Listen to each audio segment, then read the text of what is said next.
Welcome, everyone. So today's topic is bladder function, and this actually, it's a huge topic and is something that is not discussed enough, even though a lot of people in general, not just with MS, but especially with MS, it's something that a lot of people suffer from. And the reason that I use the word suffer is because we don't talk about it. And there are things that we can do. There are treatments like physical therapy, there are medications, there's other types of therapies that we can do for our pelvic floor, but we're simply nervous to mention it or embarrassed to mention it. And so one thing that I hope we get from today's talk is not feeling shame or embarrassment and just feeling a bit more comfortable talking about it.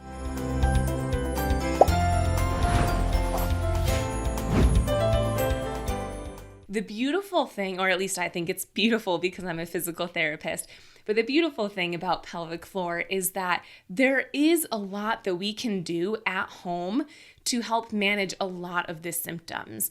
And oftentimes it's really eye-opening of what is actually going on in our pelvic floor. A lot of people assume, especially if you're someone who has bladder incontinence where you're leaking more often, we assume that it's because our pelvic floor is weak, which could be the case, but it also could be that it's too tight. And if we only focus on strengthening our pelvic floor because we assume it's weakness, you might still have incontinence if the real issue is pelvic floor tightness. And we should actually be focusing a bit more on stretching. And you can do lots of exercises at home for both of these. Part of it is first becoming aware of what actually is going on in your pelvic floor. And one of the best ways to have this assessed and to know what is going on is by seeing an in-person pelvic floor specialized physical therapist. These are physical therapists that are trained thoroughly on all types of pelvic floor symptoms and functions and dysfunctions, and they can tell almost immediately what is going on in your pelvic floor, which can guide you with more direction of what types of exercises or therapies you should be looking into. So first and foremost, I think it's really interesting in multiple sclerosis to know where these symptoms are coming from, because when you have MS, basically any symptom that you have, especially if it's a primary symptom, meaning it's caused from MS, not a secondary symptom where it's caused from a trigger like you're stressed or you're tired or you overexercised. But if it's a primary symptom, so it's occurring from MS, it's completely different than someone else who has the same symptom but doesn't have MS. So I do not have MS. If I had a urinary symptom, let's say urinary incontinence or frequency, it would be a completely different reason potentially than someone who does have MS. So if you have MS, what could be happening is that if you're having urinary symptoms, and I'm about to dive into what some of those most common ones are, but if you're having urinary symptoms, what might be happening with your MS is that you have lesions in an area of your brain called the pons and or the midbrain. So not a whole lot that we can do with that in terms of exercises, but I just find it fascinating that if your lesions are located in that area, then that could be why you're having these symptoms. In addition to sacral demyelination. So our sacrum is the lowest part of our spine.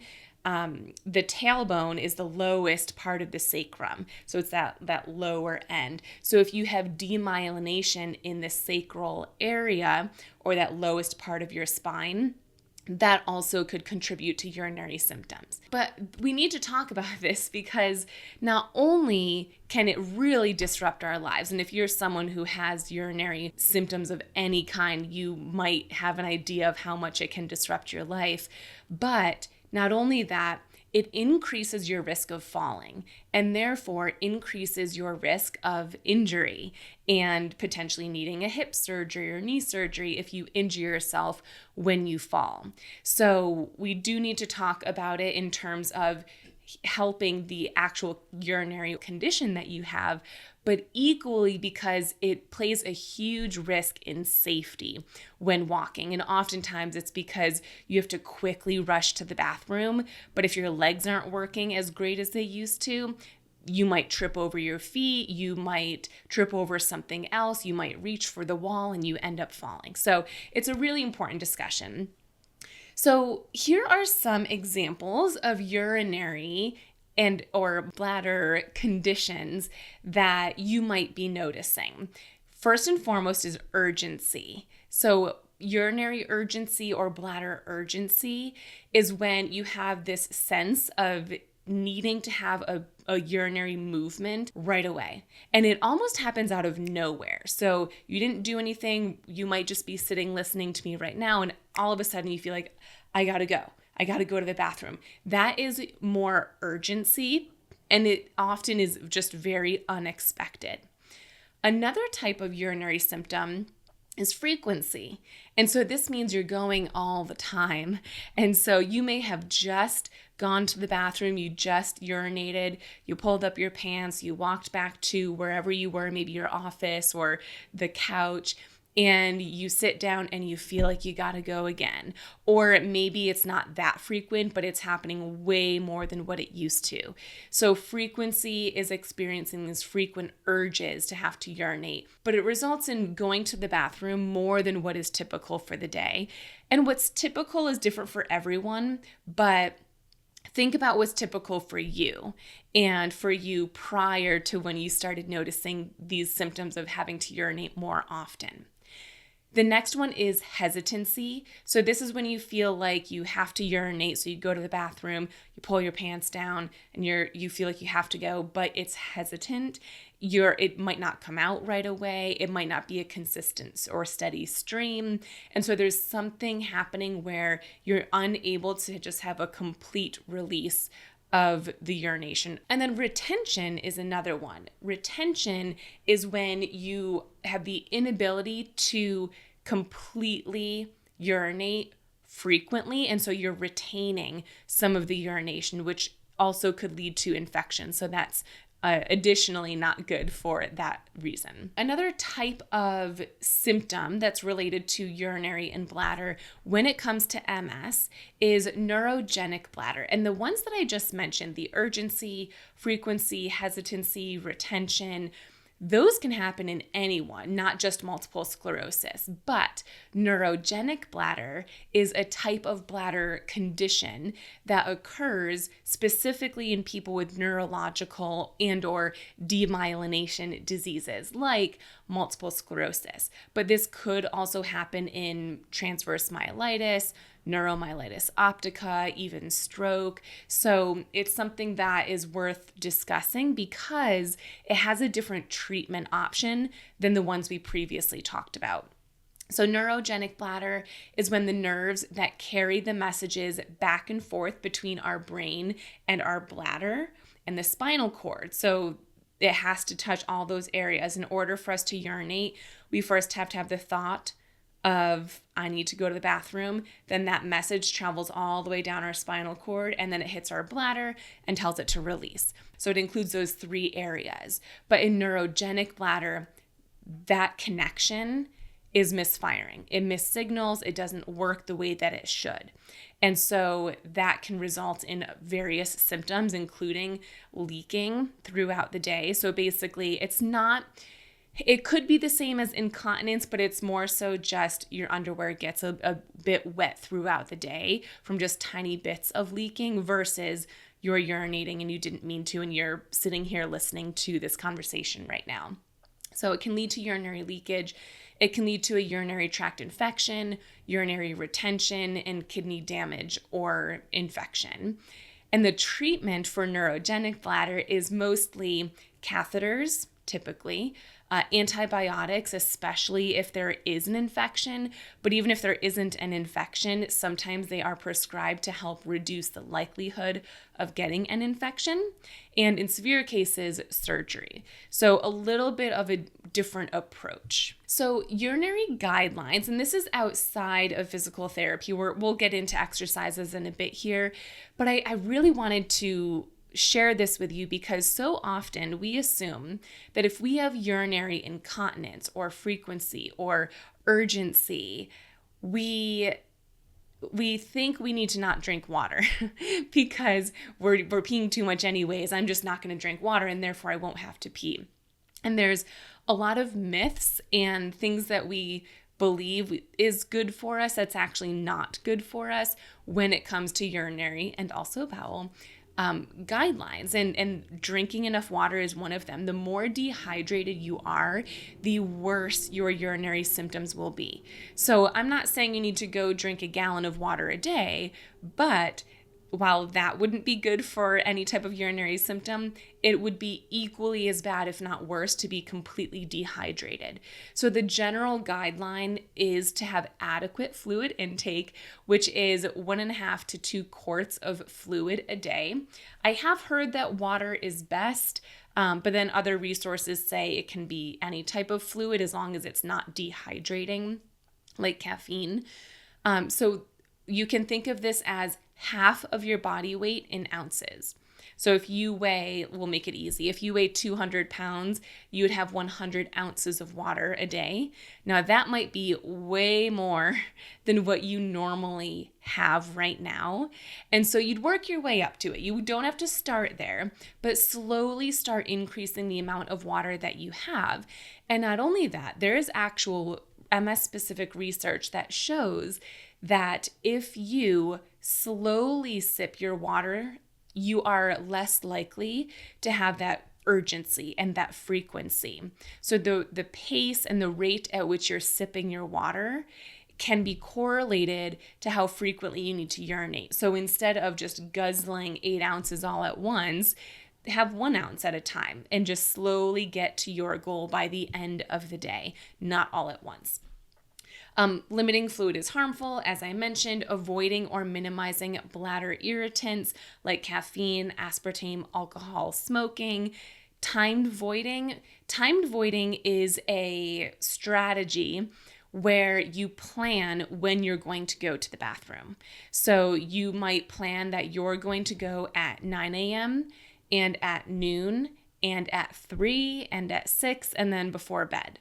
And so you're planning that so that you don't put yourself in a situation where, oh my gosh, I need to go to the bathroom and now I need to rush there and now I might fall. So you're trying to get ahead of it by planning it. And then taking hot baths as well. Okay, so for our exercises, the first exercise is diaphragmatic breathing, also called belly breathing. So I'm going to move my camera a bit so you can see me as I back up here. Okay, so belly breathing is something that if you have not done this before, it might feel extremely foreign to you and frustrating and like you have no idea what I'm talking about.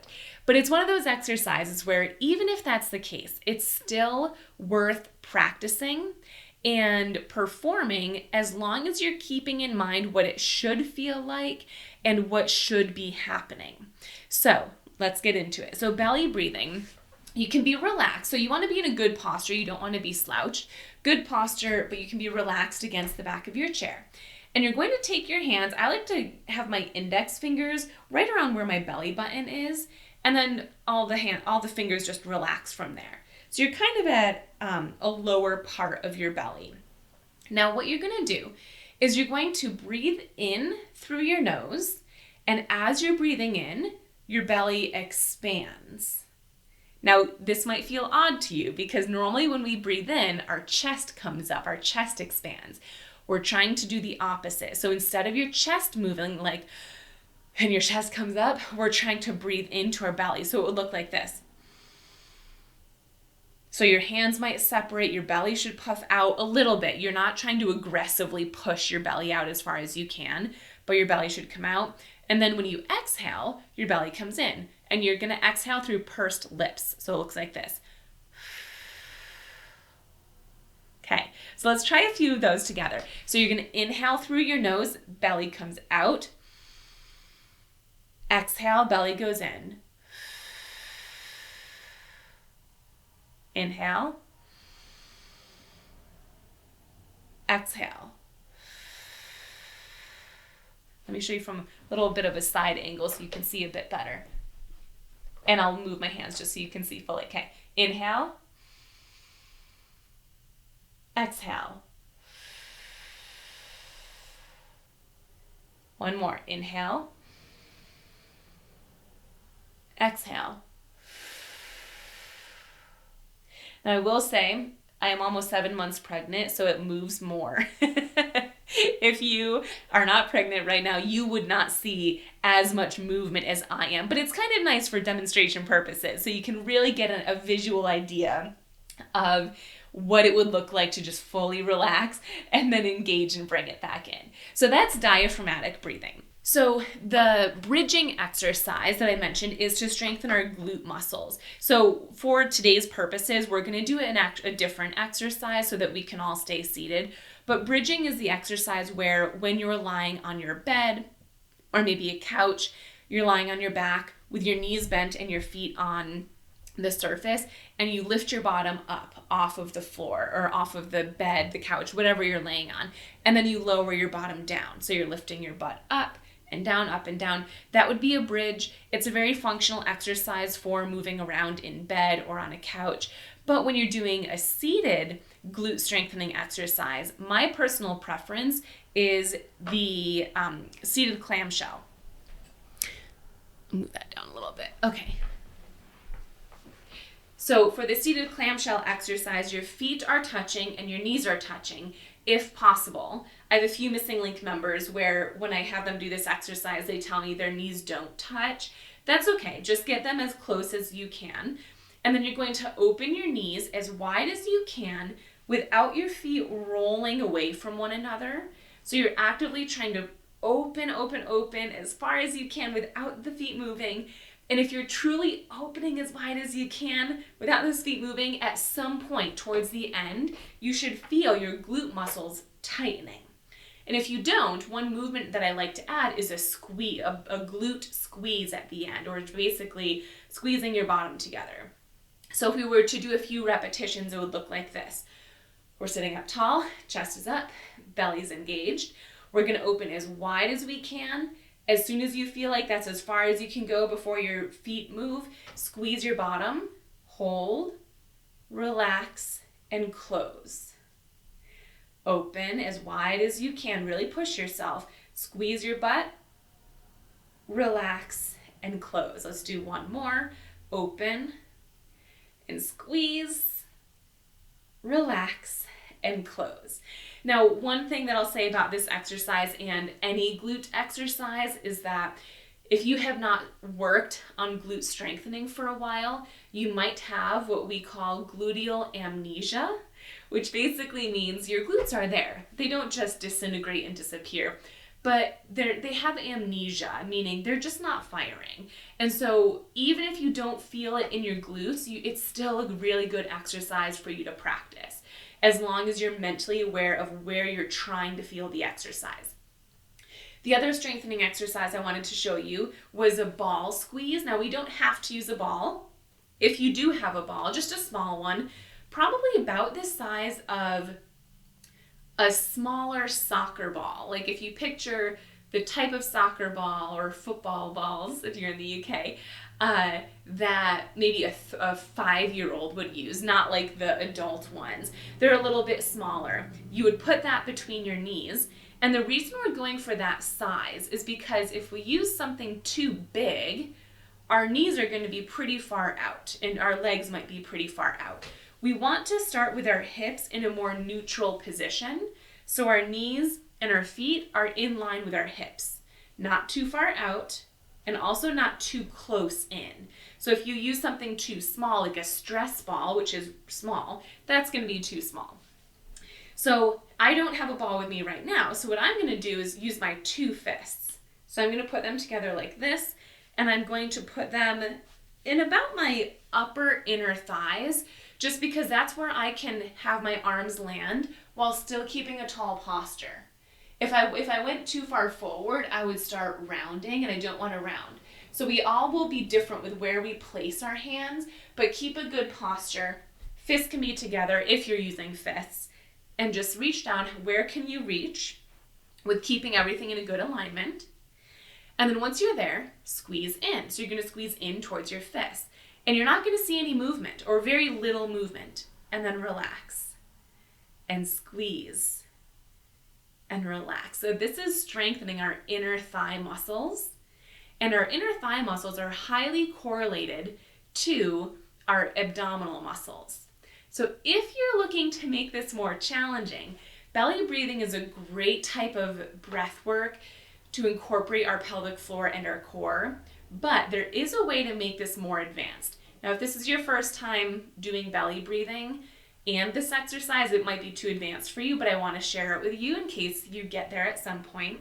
So basically, when you inhale through your nose and your belly comes out, you're also imagining your pelvic floor lowering and releasing. And then as you exhale and your belly comes in, you're imagining picking your pelvic floor up. And the way that one pelvic floor physical therapist mentioned this to me was, imagine picking up a blueberry with your pelvic floor. So just something small and lightweight. So you're not aggressively clenching your pelvic floor, but just a light movement.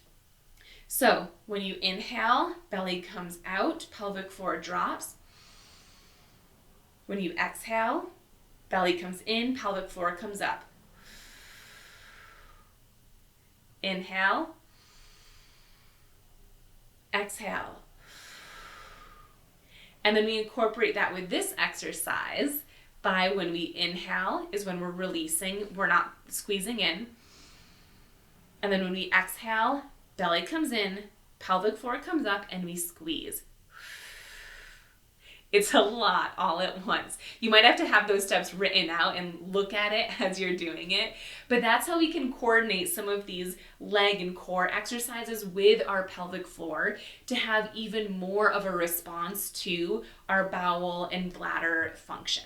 So for the stretching of our pelvic floor, glute area, hip area, there's tons of stretches. The ones that I wanted to show you today are the figure 4 and the child's pose. And so for the figure 4, you have two options. The modified option is to cross one ankle over the other. Hands are placed on the opposite lower thigh. Sit up tall and hinge forward. And you would feel this stretch on the outside of your hip or maybe outside of your thigh, maybe even the inside. You'll feel it wherever you are tightest. If you need a more advanced version, if you feel nothing, if you can get your leg, and you can use your hands, I will allow it. If you can get your leg up here, this is the more advanced version. So you bring your ankle and cross it on the opposite lower knee, sit up tall, and hinge. Same exercise, just a little bit more intense if your leg is up here versus down there. And similarly, you'd feel it on the outside. If you have really tight hip muscles, you likely have a tighter pelvic floor because some of our hip muscles attach to the pelvic floor. So if it's tight, it's going to really be pulling. So we want to make sure that these muscles can get nicely released. And then we would lower that leg. Same thing on the other side. You would do the lower option or the higher option. Please keep in mind, neither is better or worse than the other. It's whatever feels best to you. Stretching is all about a feeling, but you'd feel something on the outside, ideally. The last stretch that I wanted to show you was the child's pose. So normally child's pose is done on the floor or on a bed or on a couch, but when we're doing child's pose in a seated position, it's kind of more like a pelvic tilt where you're going to have your hands on your knees and we're going to just really drape our body forward. I don't want anyone coming too far forward this way because then it actually puts a lot of pressure on your back, which we're not looking for. So I want you to think of your worst posture. So drop your head, really round your shoulders, belly hangs loose, drop your arms. You can even reach your arms towards your feet. Just don't actively come forward. You're just reaching. And this is a really great stretch for our whole spine, the back of our bodies.